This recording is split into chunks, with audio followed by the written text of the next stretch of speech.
Amados irmãos, que a graça e a paz de Deus, o Pai, e de Jesus Cristo, nosso Filho, esteja conosco essa manhã. Eu convido os amados a abrir a Bíblia, Efésios 5, de 18 a 21.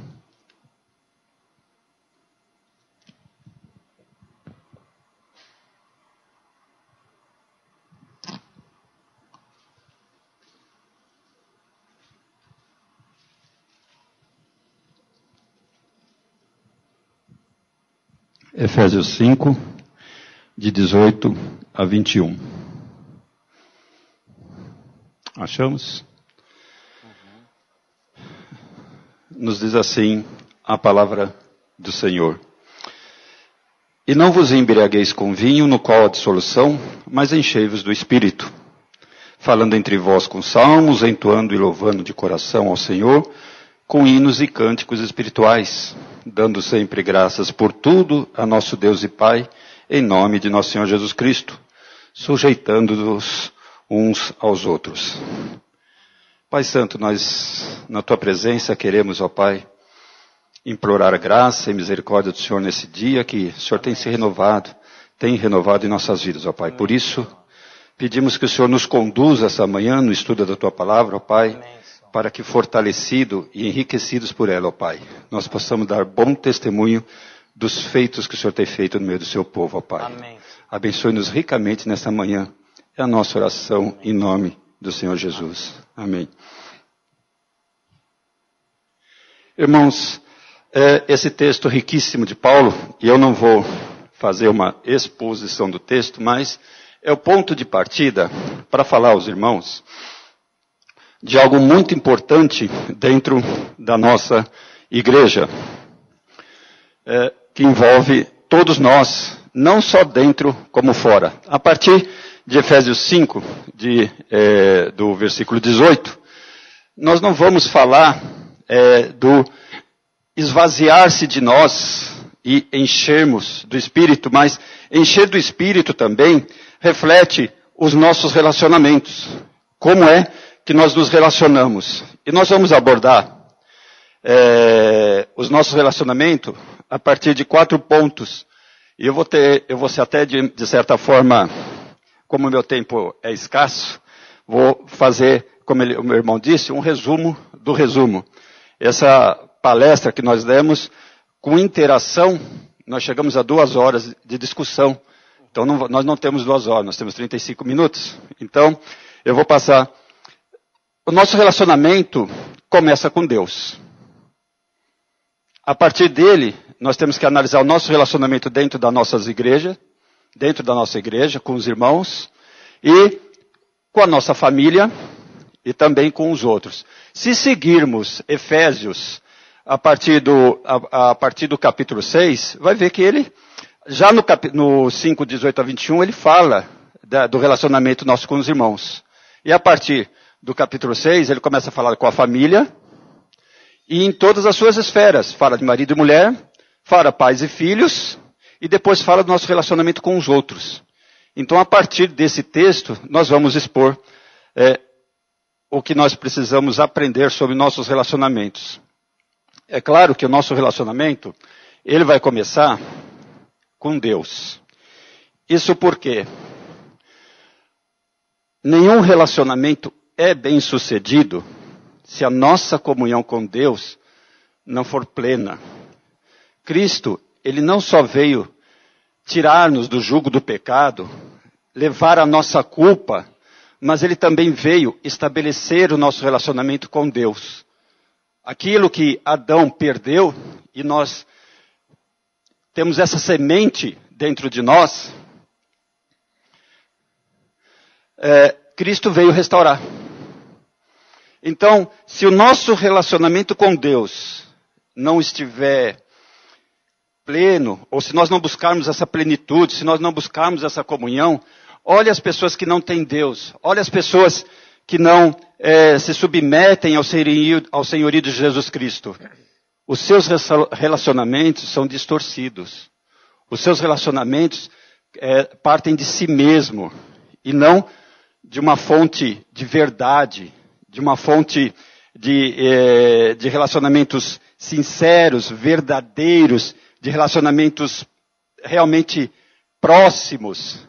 As pessoas buscam nos relacionamentos, aquelas que não têm a Cristo, aquilo que satisfazem as suas vontades, as suas vaidades. Não há mutualidade. Agora, para nós termos um relacionamento de fato, sincero, verdadeiro, nós temos que buscar numa fonte segura. Porque nós somos a imagem de Deus. Imagem e semelhança. Mas o que fez o pecado conosco? Distorceu. Então, aquilo que foi nos imprimido no nosso coração, que são os mandamentos, por exemplo, nós já não conseguimos obedecer. Por isso, Cristo foi necessário que ele obedecesse plenamente os mandamentos, para que, no nosso lugar, ele tomasse a culpa e restabelecesse a comunhão com Deus. E esse relacionamento começa por Êxodo 20. Na primeira parte, ele fala do relacionamento com Deus. Como é que você vai se relacionar com Deus? Amá-lo sobre todas as coisas. Os 4 primeiros mandamentos dizem assim: é assim que eu quero que vocês se relacionem comigo. Vocês têm que se relacionar colocando Deus em primeiro lugar. O que faz o homem natural? Tira Deus e o coloca. O eu é que permanece. Deus é um acessório, alguma coisa que pode ou não fazer parte dele. Mas Deus tem que ser o centro da nossa vida, do nosso relacionamento. E como é que nós temos que nos relacionar? Os 4 primeiros mandamentos dizem isso. Os mandamentos seguintes, eles dizem como é que nós temos que nos relacionar com o próximo. E aí Jesus resumiu: amarás ao Senhor teu Deus de todo o teu entendimento, de toda a tua plenitude, com todo o teu amor, com todo o teu entendimento. E aí, vem ao próximo. E onde é que nós estamos colocados? Em terceiro lugar, como a ti mesmo. Deus, o próximo e você. Isso é esvaziar-se. E quando nós nos esvaziamos de nós mesmos, deixamos o Espírito de Deus nos encher, nós aí passamos a ter uma vida espiritual mais concisa. E os nossos relacionamentos, o entendimento dos mandamentos do Senhor, começam a fazer mais sentido. Então aquilo que é lei, para nós vira meio de graça. Para nós vira como nós podemos nos relacionar melhor. Como é que nós podemos fazer a vontade de Deus nas nossas vidas e nos nossos relacionamentos. Veja que Deus, Ele não quer um relacionamento efêmero, um relacionamento temporário, um relacionamento de domingo pela manhã e domingo à noite, ou mesmo somente no domingo. Ele quer um relacionamento permanente. Lá em Gênesis diz que o Senhor, ele ia ter com Adão na viração do dia. Isso era todo dia. Deus se ausentava, amados irmãos? Não, Deus não se ausentava. Ele é onipresente, ele está em todo lugar, ele está aqui. Mas quando ele fazia na viração do dia, era um relacionamento próximo com Adão. Todo dia ele ia ter aquele, vamos dizer, tete a tete com Adão. Adão, vem cá, vamos conversar. Vamos desenvolver essa nossa comunhão. Foi isso que Adão perdeu quando resolveu desobedecer a Deus.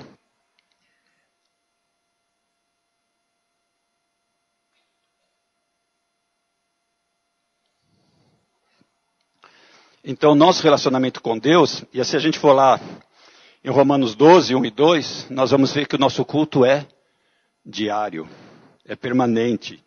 Deus não se ausenta das nossas vidas. E por isso, como é que nós nos relacionamos com Deus? A primeira parte aí, de Efésios 5, 19 a 20, diz que nós temos que louvar, veja que são maneiras culticas. Ele diz, entoando e louvando de coração ao Senhor, com hinos e cânticos espirituais, dando sempre graça por tudo a nosso Deus, em nome de nosso Senhor Jesus Cristo. Isso é cultico.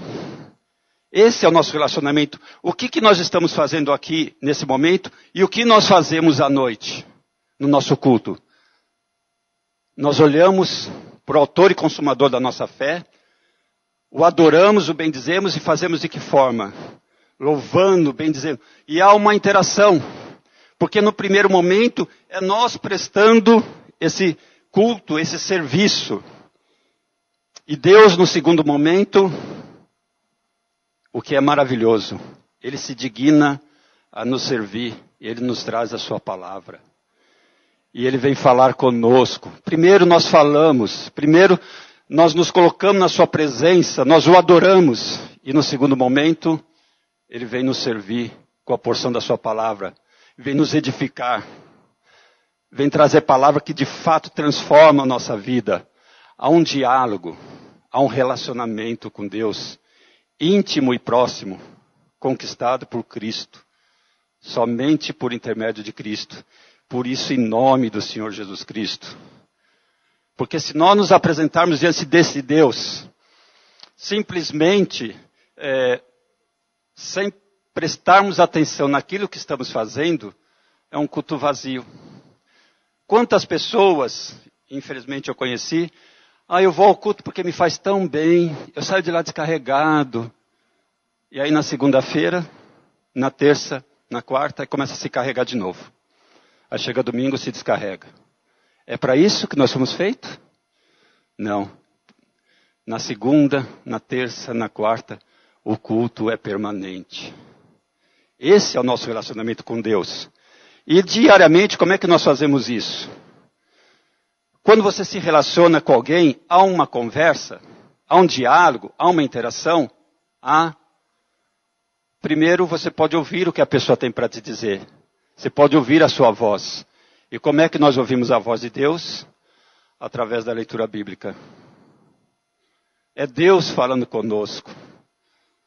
É Deus nos instruindo. É Deus nos orientando. É Deus saindo da sua majestade e glória, se inclinando para nós e dizendo, é isso que eu quero de você. É para isso que eu enviei Cristo. E aí, gratos, e não necessariamente nessa ordem, nós falamos com o Senhor. E aí Ele se inclina e ouve o que nós temos para dizer. Às vezes nós não dizemos com perfeição, nós não dizemos com palavras, nosso coração, as nossas palavras saem meio balbuciadas, mas o Espírito Santo intercede por nós, traduzindo o que nós queremos dizer. É mais ou menos assim, olha, o que ele está dizendo é isso, isso, isso, está entendendo? É dessa forma, o que ele quer, o que ele precisa,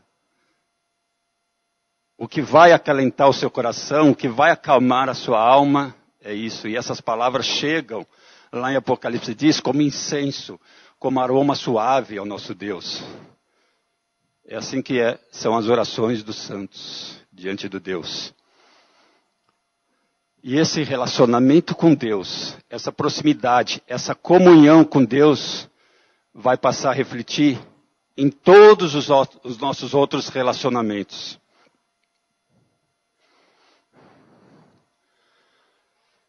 No relacionamento na igreja. E veja que ele começa a dizer assim, e não vos embriagueis com vinho, no qual há dissolução, mas enchei-vos do Espírito, falando entre vós, aqui ele está falando para a igreja, falando entre vós com salmos. Ele está dizendo, cuidado com o que você fala.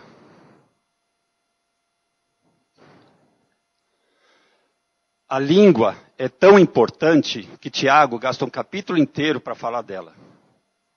Basta abrir lá na epístola, os irmãos anotem e estudem na semana, nós não vamos poder abordá-la. Leia Tiago. Uma fagulha causa um tremendo incêndio. Essa é a nossa língua. Por isso ele diz, falai entre vós com salmos, com uma linguagem bíblica, com uma linguagem que reflita o teu relacionamento com Deus. O coração fala, a boca fala do que está cheio, o coração. Se o teu coração estiver cheio do Espírito, o que você vai falar com o teu irmão? O que você vai falar com o teu próximo? Veja que, aí ele fala para falar entre salmos. Mas veja que essa parte da carta de Paulo começa lá no capítulo 4, Porque até o 3º capítulo, Paulo fala de doutrina. E a partir do capítulo 4, ele fala assim, agora nós vamos aplicar essa doutrina. E lá, em 4:25, ele fala para que cada um fale, um com o próximo, com a verdade. Seja verdadeiro o seu relacionamento. Seu relacionamento com Deus é verdadeiro? É assim que você tem que ser com o seu irmão. Tem que falar com verdade. Veja que quando você tem alguma contenda com teu irmão, lá em Mateus 18, ele fala que primeiro é para você ir ter com teu irmão. Só vocês dois. Particularmente. Você não precisa... Pastor, eu quero falar com a igreja, olha, eu quero dizer que o irmão tal está em desavença comigo. Não é para fazer isso. É particular. E muito menos falar assim, olha, aquele meu irmãozinho fez mal comigo, viu?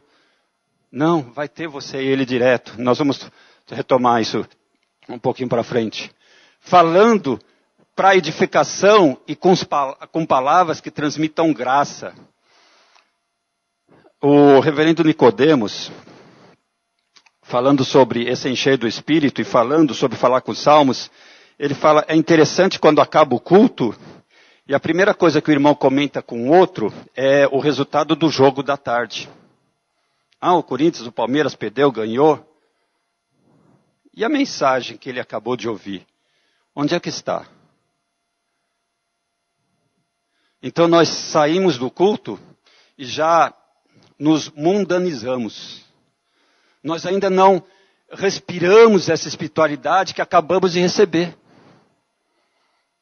Essa fonte de saber, essa experiência em comum com Deus que somente nós temos, parece que passa a porta, parece que ela fica para dentro do templo e ali é como se a gente dissesse, olha Deus, fica aí dentro que eu estou indo embora. Como se Deus não nos acompanhasse, como se nós não vivêssemos na presença dEle. Então, quando falarmos uns aos outros, procure palavras que transmitam graça, palavras que transmitam bondade, amor, compreensão. Às vezes o irmão tem um problema, coloque-se no problema dele, no lugar dele. Veja como é que é o problema. O que Cristo fez por nós, colocou-se no nosso lugar. Ele não levou em conta os nossos pecados, antes nos olhou com graça e amor, com misericórdia. Esse é o exemplo maior para os nossos relacionamentos, é Jesus Cristo. Jesus Cristo, até quando se irava, ele se irava com amor.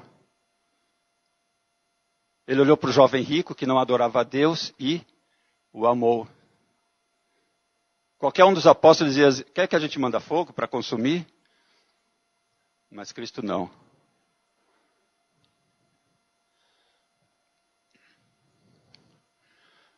Ainda sobre relacionamento e falando sobre comunicação, a nossa comunicação tem que ser agradável. Salmo 19:14 diz assim, seja minhas palavras agradável ao Senhor. As nossas palavras têm que ser agradável. Você pode falar com uma pessoa, chamando a atenção, exortando o irmão em Cristo, mas você não precisa dar bronca, você não precisa dar uma crítica. A crítica é a mesma. Se você falar de uma forma, ela destrói. Se você falar com palavras agradáveis, ela constrói. Então nós temos que buscar o crescimento mútuo. Todas as cartas paulinas, elas falam de mutualidade. Ela fala de amor, de interação com o nosso próximo. Se você fala bronqueado, toda vez que você ataca alguém, esse alguém levanta um muro à sua frente. Mas quando você fala com graça, quando você fala com bondade, quando você transmite palavras agradáveis, muda. Porque as palavras vão no coração. E não bate no muro e voltam. Em Efésios 4:29, ele diz que as palavras do Senhor, não saia da vossa boca nenhuma palavra torpe, e sim unicamente a que for boa para edificação, conforme a necessidade, e assim transmita graça aos que ouvem. Palavra boa, que transmita bondade. Cristo Ainda que ele tenha falado, exortado, ele estava falando com palavras de bondade. Por isso ele falava como quem tem autoridade. Por isso as pessoas o ouviam. E por isso seus inimigos cada vez ficavam mais acirrados contra ele. Por quê? Eles não tinham autoridade. Cristo tinha autoridade. Por isso perseguiram nosso Senhor. Por isso condenaram a cruz. Fale coisas boas. Palavras que tenham bondade. Palavras que tenham calma. A ira suscita contenda. Mas a palavra calma abranda o coração. Não dê lugar à ira. Dê lugar à longanimidade, à paciência. Deixe Cristo tomar conta do seu coração. Deixe o Espírito tomar conta da sua vida. Eu estou falando alguma coisa utópica, irmãos? Eu estou falando alguma coisa que não é atingível? Eu estou falando alguma coisa que é impossível a nós? Não, coisas que podem ser alcançadas. Cristo já alcançou muitas delas por nós. Basta agora reproduzirmos.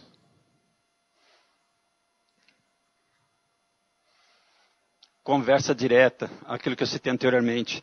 Você tem alguma coisa contra o seu irmão? Ou o seu irmão tem alguma coisa contra você? Não deixe acabar o dia. Não deixe o sol pôr sobre sua ira.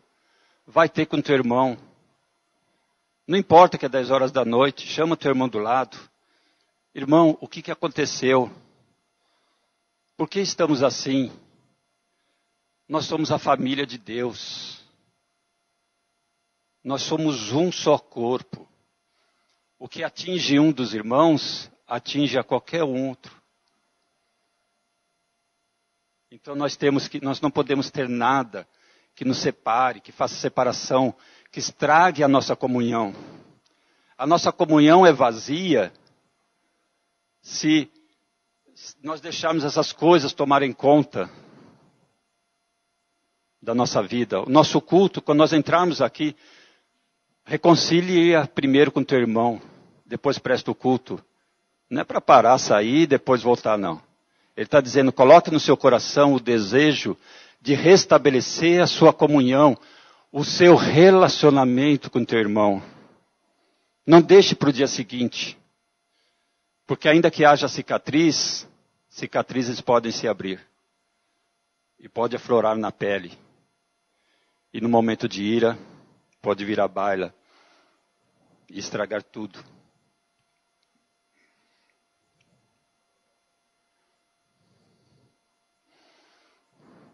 Nós temos que desenvolver a vocação dos santos. Nós temos que agir sempre. Como é que Cristo agia no meio do povo que vinha? Mesmo com os arrogantes fariseus, com humildade. Ele não dizia, olha, o que vocês estão falando? Eu sou Deus. Cala a boca. Ele não falava isso. Ele ouvia e depois exortava, depois até alguns momentos se irava e dizia a fariseus hipócritas, o jovem rico, que faço, bom mestre? Ele falou assim, você não faz nada, você não adora a Deus, vai embora. É assim que ele fez? Ele falou assim, não, cumpre os mandamentos. Eu cumpro todos. Então vende tudo e dá aos pobres. Não dá, sabe por quê? Porque eu sou rico, né? E eu não posso, a minha riqueza é mais importante do que Deus. E Cristo falou assim, então sai da minha presença? Não. Jesus o amou. Quer humilhação, humildade maior do que se colocar no pé do servo mais baixo da casa e servir? A palavra servo, traduzida no grego, é para escravo, viu? É para servir incondicionalmente. E nós somos chamados de servo. Nós devemos servir uns aos outros. Por isso que é suportar uns aos outros, ser suporte. Não é já que você está na igreja, tem que te suportar mesmo. Não é isso. Não. Eu sou seu apoio. Sejamos apoio um dos outros. Uns aos outros, mutualidade. Temos que agir com mansidão. Em qualquer lugar. Irmãos, eu estou falando aqui da igreja, mas isso é em qualquer lugar. Em qualquer lugar nós temos que agir com humildade. Nós alcançamos as pessoas com humildade, não com arrogância e prepotência. Com mansidão. Quantas vezes a nossa fé é ofendida? Mas eles estão ofendendo a vocês, irmãos? Estão nos ofendendo? Não. Eles estão ofendendo o Deus que habita em você. Então deixa Deus agir na vida dele. Longanimidade. Ser longânimo. Diz que o crente tem o pescoço mais largo do mundo, né? Porque para engolir sapo tem que ter pescoço largo. Não basta ter um pescocinho. Isso é ser longânimo. É como a gente diz no meio acadêmico, deglutir o batráquio. É engolir sapo. Ou seja, não importa. Eu não estou te ofendendo não, irmão. Ofendendo Deus que habita em você. Então seja longânimo. Aguarde com paciência. E com paciência você conquistará essa alma, ou essa pessoa, né? Para Jesus. Suportar uns aos outros, ser suporte, ser força, ser apoio. Às vezes as pessoas nos ofendem porque simplesmente nós não nos colocamos no lugar dela, não as entendemos e não procuramos ajudar. Eu lá no Mackenzie tinha uma menina que falava assim, só fala de Jesus. E é crente, e não sei o quê. Aí eu parei de falar de Jesus com palavras. Como é que está tua filhinha? Como é que está teu namorado? Ela nem é casada. Aí ele sofreu um acidente. Eu vou orar por ele. Vou pedir para que Deus seja com ele. Para que a glória de Deus seja manifesta na vida dele. Hoje ela me chama de Rebertinho. Passou do veinho para um nome carinhoso. Fui eu que fiz? É Deus mudando o relacionamento. Somente um relacionamento muito próximo com Deus coloca você no lugar do outro. Ele se colocou no nosso lugar. E preservar a unidade. Tudo que nós devemos fazer é para preservar a unidade. É para... A colinha que faz isso é o amor e a paz de Cristo. Essa é a cola que nos une. É a cola que vai unir-nos às outras pessoas.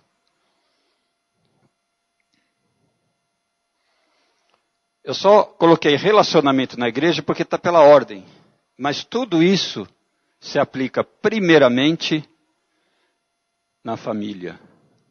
A igreja é reflexo dos nossos lares. Aqui é a família mais ampla, é a família de Cristo. Mas lá, na nossa casa, tudo isso tem que acontecer. Nós temos que ter cuidado com a nossa língua, como é que nós falamos com os nossos entes queridos. Tem que falar com palavras espirituais. Nós temos que falar sempre a verdade. No lar nós já temos que começar a praticar essa verdade. Nós temos que nos conhecer de fato como somos. Nós temos que nos ajudar. Nós temos que falar com palavras de edificação. Palavras que transmitam bondade. Nosso linguajar tem que ser agradável com os nossos filhos, com os nossos pais, com os nossos irmãos. Nós temos que falar com bondade. Nós temos que falar com calma. Às vezes acontece, não, mas por que você fez? Dá algum resultado? Não dá. Mas agora, amor, por que você fez isso? Por que teve que acontecer isso? Isso dá resultado. Direto. Ó, filho, fala para tua mãe. Vai falar você. Fala diretamente. Olhe nos olhos. A pessoa que está na sua casa tem que ser seu melhor amigo. Depois de Cristo, é claro. Lá nós temos que praticar a humildade, a mansidão, a longanimidade. Nós temos que suportar, principalmente ser suporte uns dos outros. O lugar bom para praticar a nossa cristandade é no nosso lar. Aqui nós nos alimentamos. Lá nós praticamos. Aqui é a teoria. Lá é a prática. Aqui nós anotamos. Lá nós fazemos a lição de casa. Mas há prosseguimento no relacionamento na família. Veja que ele fala do relacionamento entre marido e mulher. Antes ele fala, encher-vos do Espírito é sujeitar-vos uns aos outros. E essa sujeição diz que a mulher deve estar sujeita ao marido, e ele pega, acho que uns 4 versículos para explicar isso. E aí do 25 ao 33, é isso, né? Do 25 ao 33 é para os homens. A nossa responsabilidade, amados irmãos, e agora eu falo aos homens, é muito maior. Porque a esposa estará sujeita da mesma forma como você está sujeito a Cristo. Ao senhorio de Cristo na sua vida. Aí você vai ter uma companheira, alguém que vai caminhar junto com você. Você vai ter uma auxiliadora, que ela foi tirada do lado, não dos pés. Ela não foi tirada da cabeça para te dominar, nem dos pés para você pisar, mas foi tirada do lado porque ela é tua companheira. Ela é teu suporte e você é o suporte dela. E como é que você vai dar suporte à sua esposa? Como é que você vai dirigir a sua companheira? Na sujeição de Cristo. Porque você vai buscar na verdade o seu relacionamento, não no seu eu. Por isso, quando você olhar para o seu companheiro, para a sua companheira, você não vai ver defeito. Quer dizer, a gente vê defeito porque o pecado, esse é o nosso defeito. Você, na realidade, vai ver características das pessoas. Não é defeito nem qualidade. Sabe por quê?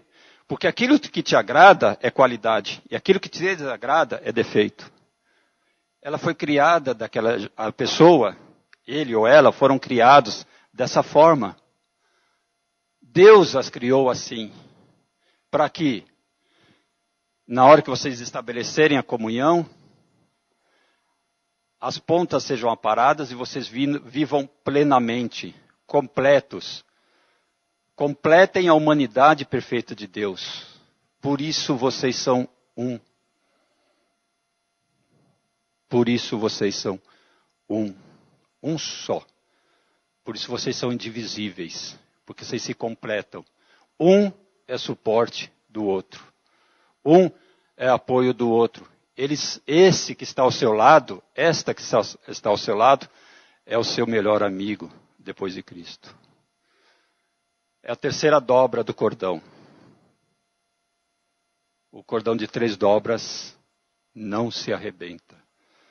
Porque Cristo reina no seu lar.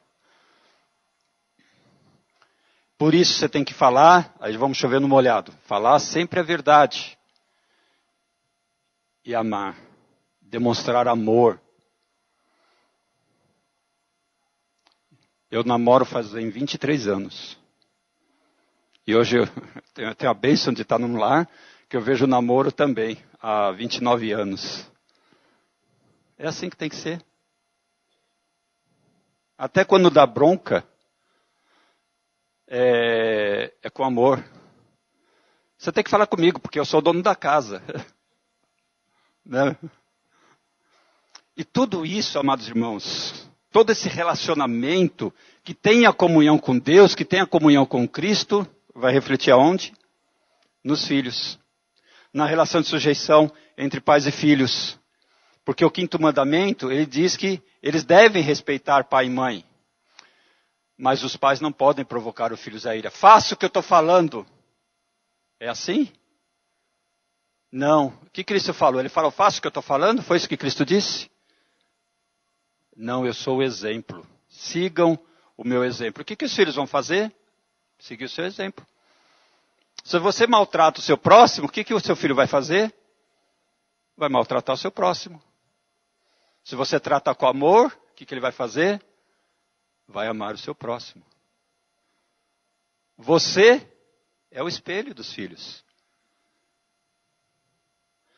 Por isso nós devemos discipliná-lo e educá-los na demonstração do Senhor.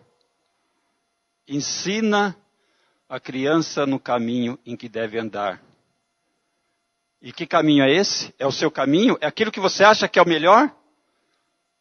Ou é aquilo que Deus tem de melhor para ele? Porque os nossos caminhos, eles podem estar errados. O pecado transforma isso.